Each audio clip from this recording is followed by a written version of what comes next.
By popular request, I'm going to be taking a look at this coil system commonly available online, and it's aimed at modelers. And you've got these little LED receiver boards, and when they get put into the coil like that, they glow. And you can put a whole load of these in. In fact, let me show you. This is the best way to demonstrate it. I'm going to turn the light off, take the exposure off, and then show you what happens when I pass this little coil over the LEDs. It looks a bit like almost like a magnifying glass going over the LEDs. Now, it's not a bad representation of intensity at the moment. Actually, it's pretty good representation of intensity. It's not super mega bright, but it's bright enough. But you can see the sort of effect you're getting there, that wherever the coil passes over them, they're picking some of the energy up and it's actually making the LEDs light up. It's quite a neat effect. Right, watch your eyes. I'm going to bring the light back. So this device isn't custom made specifically for this application. The circuitry here is specifically designed, both the control circuitry and the power driver. It's designed to drive coils like this for inductive charging. So if you've got, say for instance, you've got a flashlight or a torch that you want to be able to just sit in a base and it charges, this is the sort of thing you use. And it's only powered by 5 volts, and the current is about 80 milliamps, and it doesn't seem to change that much. Even when you pile in quite a lot of LEDs, it just seems to remain fairly constant. So if you do the maths, it comes in about half a watt. So this thing is not super bright, but again, it is just aimed at modelers. It's not going to light your room as such, but it is visually attractive in a dark room. So I've been doing lots of experiments. I'm going to push these out the way. I'm going to bring in your first schematic. So let's put this out the way before I short something. I will be completely reverse engineering everything, you'll be glad to know, as usual. I'm going to turn the power off to that. So the first schematic is actually the receivers. So these are based around a standard little inductor. And the inductor is wound with it's terminated in 2 little solder pads on top. On that is a circuit board, which it turns out that you don't really 100% need it, but it probably assists them for manufacturing. But on one side of the circuit board are these 2 pads that then melt onto the solder of the inductor. On the other side, coupled through with plated through holes, are 2 pads in LED and a couple of pads with a 330 picofarad capacitor. I'm not sure the exact purpose of the 330 picofarad capacitor. I've seen these before. I mean, Scotty of Strange Parts featured these ages ago. One of the first things he did in this video was he dropped one and never found it again. Oh, he's right. These things are tiny. If you drop them in your carpet, they will roll, and they roll very easily. They will roll and you will not find them. But when I saw them in Scotty's video, I thought, why do they even have other components? I thought, why doesn't the LED get subjected to a reverse voltage that's too high, and what is that little capacitor? And people were saying it's a tuned circuit. I'm not so sure about that. The inductor value, 2.2 millihenry, is quite high, actually. It's very, very fine windings. I could show you what these things look like up close. That would be a good idea, would it not? Here's what they look like up close. There's the inductors, 222, 22 and 2 zeros, 2,200 microhenry, which is 2.2 millihenry. So you've got these very fine windings, and they're coming up onto the circuit board. You've got the LED there, and you've got the little tiny capacitor there. They have 2 sizes. They've got the 4mm ones that came with it, and the 5mm. Now, when I ordered this from AliExpress, the coil, they didn't say it was going to come with these LEDs, so I thought I had to buy the coil and the LEDs. The coil wasn't that expensive. It was about £6, I think that. The LEDs, I ended up just going to town. It was one of those things that you can order a few or you can order a lot. There's not a massive price difference, but as it is, I ended up spending far too much. I got 100 of the LEDs for no good reason at all. It just seemed like a good idea at the time. I also wanted to put as many into here and have them all lit up as possible. I shall do that. So what I'm going to do now, I'm going to take some scope measurements. I'm going to show you the results of some other experiments. But first of all, I'm going to put as many of these into this coil as I can and see, well, how well they light up. One moment, please.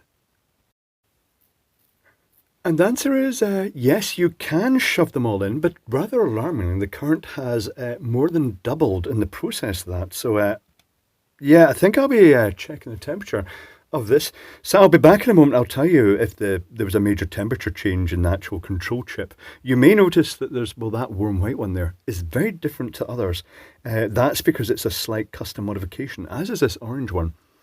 So I'll be back in a moment. I'm going to do the reverse engineering now and get the oscilloscope traces so we can explore this further. One moment, please. And resume. Let's get down close with this circuit board and we shall explore it, and then I shall show you the schematic for this. The supply comes on here. In this case it's 5 volts, and the first thing it hits is a 22 microfarad capacitor. I know this because I desoldered it and measured it.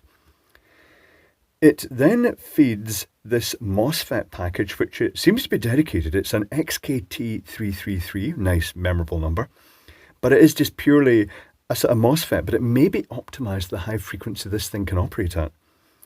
The main controller chip here is a XKT001, again, fairly memorable chip, and it possibly has a frequency set by 2 resistors. And that drives this MOSFET. The MOSFET then drives the output coil, and that's fundamentally it. There's this capacitor, which is 100 nanofarad, which I thought was quite a high value. And that's the one that some people think it's a sort of resonant circuit. I'm not sure. I'm not really sure about that at all. If we take a look at the manufacturer's data sheet, it shows, I shall zoom down further onto this. It shows exactly that setup, 22 microfarad. It shows the 2 resistors, slightly differing values here, the chip driving the MOSFET, and then the output, which is, it says 5 microhenry inductor. I did try and measure this inductor, but my meter said no. And the C1 here, they say 100 nano. That's what I measured, 100 nanofarad. So it is following the textbook. It's also worth mentioning that the data sheet, I'll have to zoom back out a bit here, is in Chinese. That's not terribly helpful. But it basically says that the chip is designed for the 3.3 to 18 volts and also 1 kilohertz up to 3.5 megahertz. And they've got other information on there saying that if you don't want everything to burn up when it malfunctions, you might want to use a PTC thermistor. That's very helpful of them. Let's bring in the schematic. Here is the original thing I've already shown you, the little circuit board with the inductor in the back and the LED and capacitor. I've done some experiments. Are they needed? Are they not? I shall show those experiments in a moment. This is the circuit as shown, as used. So there's the USB. I've shown it as a USB supply because that would be the most convenient supply. 22 microfarad capacitor across the supply rails just for that to provide a local buffer. This is the chip that does all the pulsing, that's just dedicated. Its purpose is a charge chip. It's designed for inductive charging. And that shows a standard value of 200k, but then this value has been tweaked. It's not what they showed in the drawing, but that will be used to match the coil here. In this case, it's marked 71C, which equates to 53.6k. That then drives the MOSFET. There's the 4-turn coil, 0.5 millimeter diameter wire. I did not measure the diameter of the coil. I shall measure the diameter of the coil. I shall use a nice ruler here. I shall measure it in millimeters and possibly inches. I'm not really sure. See, the coil is roughly 7 centimeters round, which is approximately just under 3 inches. Worth mentioning, when they've wound this coil, it's bonded together. They've obviously put it between a sandwich of a former where they've actually laid the wire in with adhesive and it's actually bound together. So it's a very flat coil. And then a wee wrap of Captain tape here when it comes out to this. I don't know if it can be wound loose or if it's just they've done this for keeping it super flat or if it actually helps the function.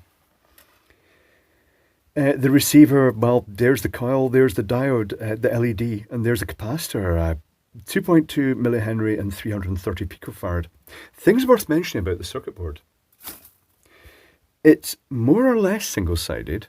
Most of the tracks are on this side, but there is one thick track on the other side for the positive rail because this it's to ensure that this coil can be pulsed at super high current. So this rail here, these two positive pads are linked by a big thick track in the back, and these, the coil output and the negative, just have their own little extra square pad in the back just for strength. But in this case, this whole area here is the incoming negative going straight to the MOSFET, and this whole area here is the output to the coil, so it's all optimized for sort of high current. Right. What? Now, oscilloscope traces. This is what we want to see. First oscilloscope trace, purple pad here to purple pad here. It's the drive from this, the frequency and everything, to the MOSFET. I scoped with the Keysight, and it came in a slightly wavering 223 kilohertz roughly. I was giving it slightly more than 5 volts. Fundamentally, it's just almost like a close to a square wave, but it's just basically just driving that the MOSFET with just a square wave. Slight waver here, but that's what you'd expect just for... That was probably also being affected by fluctuations in the power supply. As it switches the MOSFET on, it does monstrous things. The coil. Here's the coil being driven. This one here is the zero reference for this, so it's actually pulling it down to about the 5 volt level, and then when it releases, when it turns off, it just basically, you get that inductive kick. It just whoop, a little sort of almost like a sine wave. Look how symmetrical it is before it pulls it down again, releases it. It is almost like tuned to that circuit. Maybe that is what the whole capacitor thing is. Maybe it is effectively a tuned circuit. I'm not an expert in tuned circuits. I try and do all digital if possible. Here is what I picked up with one of the coils with the circuit board removed and 2 wires put in it, and I scoped it. Again, here is the reference to one of the leads here. So on one half of the waveform, it's pulling down to about, well, this is 2 volts a division, it's pulling down to about 5 volts. And then when it's releasing, it's going up in the opposite half to about 2, 4, 6, 8, say 9 volts. So technically speaking, there is a risk that the LEDs are being reverse biased by more than 5 volts. Oh, I should actually let you see details about this. 219 kilohertz in this one. I'd lowered the voltage at that point. Anything else worth mentioning? Peak to peak it says 13.8. This one was 222.52 kilohertz. So it's just, I suppose ultimately it's just it's not super mega accurate. It is just possibly those resistors. In this case, 223.36 kilohertz. Okay, so I did some experiments. I modified some of these. I shall tell you what I did. Actually, I'll turn the light off and show you. But on 2 of them, I just put inverse parallel LEDs. Oh, you can't see a thing. They're miles away. Right, tell you what, there we go. I desold the circuit boards completely in these 2 and replaced it with inverse parallel surface mount LEDs, orange ones and warm white ones. This one is one of the original ones with the capacitor. This one is one of the original ones, but with the capacitor removed, just to see what effect it has.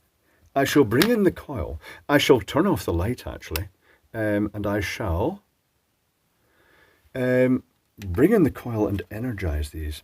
So the first thing I notice, is this going to be bright enough? It is. The first thing I notice is that the first 2 to light up, as I bring the coil up close to them, are the one with the capacitor. And it just seems to affect its range. But look, this one is with very little. The one with the inverse parallel capacitors, LEDs here, that lights up quickly. These ones I would expect to light up sooner because they're lower voltage. They're orange LEDs in inverse parallel. And this one is the one without the capacitor, and it's the last one to light up. But, you know, there's not a huge difference. Well, actually, there's a modest difference in the coil distance to it before it lights up. But the inverse parallel LEDs are the simplest approach here. I wonder if there's a downside to that. The one that's lighting up first is that one with the capacitor. The one that's lighting up second is the one with inverse parallel orange. The one that's lighting up third is the inverse parallel white. And the one that's lighting up last is the one with the capacitor removed. The one that's brightest here is the one with the inverse parallel warm white LEDs. So maybe there's an advantage to doing that. This one won't look so bright because it's orange LEDs. They're not very bright generally. But this one is absolutely blowing these two little white ones out the water for intensity. And that is just, there's no circuit board at all. It literally is just the LEDs soldered directly onto the pads in the back of that inductor. I'm bringing the light back. Watch your eyes. So that concludes my exploration. It's an interesting little thing. It's basically been repurposed from that standard charging chip. It's a very minimalist circuit. It is just those two components. I wonder what other applications they have. Basically driving a square wave high current output. It could be used for sounders, I suppose, or driving other transformer systems. The LEDs, they're quite neat. Quite a bit of work in making them. They're not cheap because they're very trendy at the moment. Although they supply these in separate bags, if you want to know what colours they are, you can just basically hold it down next to here and move it about, and you can see all the LEDs in the bags changing colour. Oh, did I mention this? The datasheet also mentions 80 milliamps plus or minus 20 milliamps. I think that's what you tune this to by using your resistors, and once you get your coil done. I think they mentioned 5 microhenry in one of the data sheets. 5 microhenry? 5 microhenry, indeed. But I think it's down to experimentation. They do suggest, changing the number of turns to fine-tune things. Also possibly change those resistors to match the resonant frequency. But they do, in Chinese, mention a current of 80 milliamps plus or minus 20 milliamps, and in its resting state without any LEDs in it, it's 82 milliamps. So that might just be the default sort of value. It's very low current. When I had all 100 in it, peaked at about 195 milliamps, which would be about, at 5 volts, about 1 watt, just under a watt. The passive standby is just half a watt, and that's even with quite a few LEDs in it. Oh, here's the other one I did. I just soldered some LEDs directly across it, and the two blue LEDs light as well. As you move it up and down, one LED goes out first before the others, just because that's the symmetry, isn't it? That's the symmetry of the waveform, how it's peakier in one half. But there we go. Interesting stuff. I shall provide links in the description. I shall provide a link to this coil. Hopefully it won't. I'll provide a link and I'll tell you the price, just so that if they start price gouging it, you can actually look it for other sellers. But there's loads of people selling these.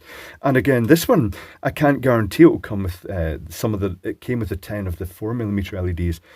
But it didn't actually show that in the listing. It didn't mention it, but it did come with them. But I don't know if that would happen every time. So there we go. Interesting stuff. Certainly food for thought.